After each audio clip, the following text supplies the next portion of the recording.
Hello বন্ধুরা, সবাইকে আমার চ্যানেলে স্বাগত জানাই। তো আজকে কিছু রান্না নিয়ে চলে আসলাম। তো দেখো আমি কী রান্না করছি, ঢেঁকির শাক। এর মধ্যে দিয়ে দিলাম রসুন আর শুকনো লঙ্কা সোমবার। আগে শাকটা একটু আমি ভেজে নিয়েছি, ভাপা দিয়ে নিয়েছি, ভাপিয়ে তারপরে সোমবারটা দিলাম। আর কাঁচা লঙ্কাও দুটো দিয়েছি। আজ বানাবো মাছের ঝোল। তো মাছটা আমি নুন হলুদ মাখিয়ে রেখে দিয়েছি। আর দেখো আমার শাকও হয়েই আসছে। আলু সিদ্ধ করে নিলাম, এখন তেল গরম।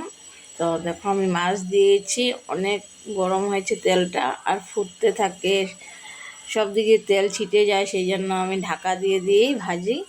একটা একটা দিয়ে ঢাকা দিয়ে দিচ্ছি যেন তেলগুলো এদিকে দিকে না ছিটে। তো দেখো আমার মাছটা ভাজা হয়ে গেছে। এখন মাছগুলো ভাজা হয়ে গেলে তারপরে মাছের তেলও অল্প আছে, তো সেটা আমি বেগুন দিয়ে করব। তোমরা দেখতে থাকো। এই দেখো সেই কড়াইয়ের মধ্যে তেল আর একটু দিয়ে পেঁয়াজ কুচি দিয়ে দিলাম, আর কাঁচা লঙ্কা চিড়ে কটা দিয়ে দেব। এই দেখো চিড়া কাঁচা লঙ্কা কয়টা দিয়ে দিলাম। আর এখন পেঁয়াজটা একটু সময় ভাজা হতে দেব। আর এর ভিতরে এখন দিয়ে দিব মাছের তেলটা। তো এই দেখো আমি তেলটা দিয়ে দিলাম। তেলটা একটু গলতে লাগবে, তারপরে আমি বেগুনটা দেবো। আর ততক্ষণে আমার পেঁয়াজটাও লাল হয়ে ভাজা হয়ে যাবে, আর তেলটাও গলে যাবে। তো ঢাকা দিয়ে দিলাম। কিছুক্ষণ পরে দেখো তেলটা গলে গেছে, একটু আছে। তো আমি এখন বেগুনটা দিয়ে দিলাম। একটু নেড়ে চেড়ে তারপরে দিয়ে দেব হলুদ গুঁড়ো আর নুন। দিয়েলে আমার তেল পাতুরির হয়ে গেল সব দেওয়া থোয়া। তো আমাদের ঘরে সবাই ভালোবাসে মাছের তেলটা। এরপরে বসিয়ে দেব মাছের ঝোল। তো এক এক করে সব করছি। আগে শাক বানিয়ে নিলাম, আর এখন তেল পাতুরিটা করে নিচ্ছি। এরপরে বসিয়ে দেব তোমার মাছের ঝোল। এই যে কড়াই তেল গরম করে নিলাম। এখন আলুটা সেদ্ধ করে রেখেছিলাম, যে এটা এখন আমি ভেজে নিচ্ছি। তো আলুর সাথে দুইটা ভাত করলা ছিল ঘরে, সেটাও আমি দিয়ে দিয়েছি। কেননা আমার বর সুগার আছে, বরের অত আলু খাবে না, তো ওর জন্যই দুইটা ভাত করলাই ছিল, সেটা দিয়ে দিলাম। একসাথেই ভেজে নিচ্ছি। আর দেখো হলুদ গুঁড়ো নুন দিয়ে দিলাম। এখন আলুটা ভেজে নামিয়ে রাখবো, তারপরে মশলাগুলো কষিয়ে ঝোলটা রেডি করব। তো আমার এদিকে মাছের তেলটা হয়ে গেছে। এইবার আমি এটা বাটিতে উঠিয়ে নেব।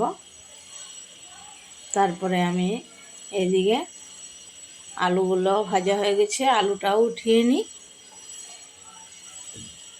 তারপরে মশলাটা কষাবো মাছের ঝোলে।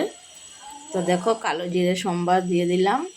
আর এই মাছের ঝোলের জন্য একটু পেঁয়াজটা বেশি করে লাগে, তো কুচি করে রেখেছিলাম। এই দেখো একটু বেশিই লাগে পেঁয়াজ কুচি, তো সেটা দিয়ে দিলাম। এখন পেঁয়াজ কুচিটা একটু সময় লাগবে, লাল করে ভেজে নেব।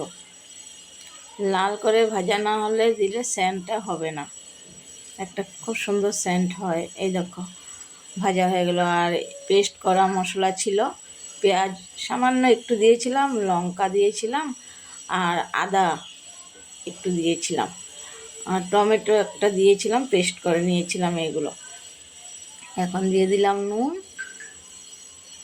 তারপরে দিয়ে দেব হলুদ। আর এই যে হলুদ দিয়ে দিলাম। আর এখন দেব জিরের গুঁড়ো, দিয়ে জিরের গুঁড়োটা দিচ্ছি, এখনও দিই নাই।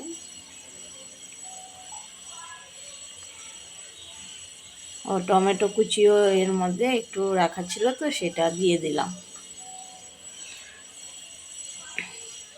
তো দেখো এখন দিয়ে দিলাম জিরের গুঁড়ো। জিরের গুঁড়োটা না একটু দেরি করে দিলাম।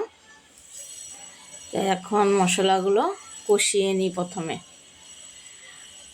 তারপরে আমি দিয়ে দেব আলুগুলো।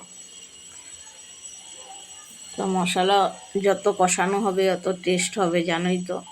তো দেখো তেল বের হয়ে আসছে, আর কালারিং লঙ্কার গুঁড়োটা অল্প দিলাম, বেশি আমরা তো লঙ্কার গুঁড়ো খাই না, ভয় লাগে সেই জন্য দিতে।